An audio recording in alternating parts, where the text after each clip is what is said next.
Pinatamaan ni Austin Reeves si Coach Darvin Ham, mahinang coach daw ayon sa mga Lakers fans, walang ginawang adjustment.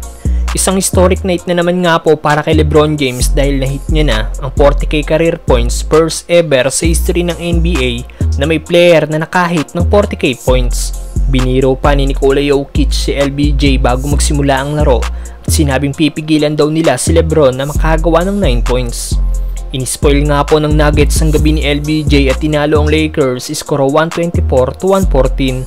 First half nakuha ng Lakers ang momentum ng laro pero pagdating ng second half, dito na bumawi ang reigning NBA champion at nakadikit na sa Lakers at sa mga huling minuto ng laro, isang 9-0 run ang ginawa ng Nuggets na siyang nagselyo ng kanilang panalo. 7-0 na ang Nuggets laban sa Lakers mula noong West Finals. Solid game para kay LBJ na nagtapos sa may 26 points, 4 rebounds, 9 assists at 3 steals.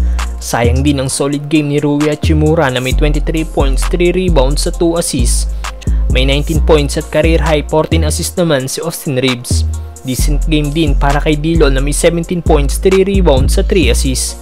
Hindi naman ganoong naramdaman si Anthony Davis sa opensa na nagtapos lang na may 17 points at 11 rebounds.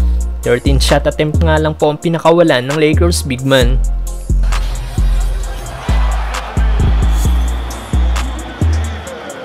Nagtapos naman si Nikola Jokic na may almost triple-double, 35 points, 10 rebounds, 7 assists, 24 points, 6 rebounds at 11 assists naman para kay Jamal Murray. May 25 points, 10 rebounds naman si MPJ na mainit ang shooting kanina, 10 of 10 sa field ang Nuggets forward. 18 points, 9 rebounds at 5 assists naman para kay Aaron Gordon. Sobrang na-out-rebound talaga ng Nuggets ang Lakers. May total 31 rebounds lang ang Lakers kumpara sa 47 rebounds ng Nuggets. At after ng game, hindi na naitago pa ni Reeves ang ines at pinatamaan ng kanilang coach. Ayon sa Lakers guard, may magandang system daw ang Denver Nuggets. Maraming Lakers fans ang sumang-ayon sa sinabi ni AR at may magaling na coach din daw talaga ang Denver.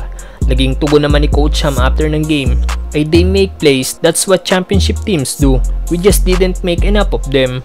Na pointing sa rebounding area ng Lakers na kailangang improve. Madaming Lakers fans na naman ang galit na galit sa Lakers coach dahil wala raw itong ginawang adjustment at hindi magawang pagsabayin sina Hayes at AD at paglaruin si Max Christie para pang depensa kay Jamal Murray. Kaya dapat si Baki na daw talaga ang Lakers coach, sigaw ng mga Lakers fans. Ano masasabi niyo dito mga brother?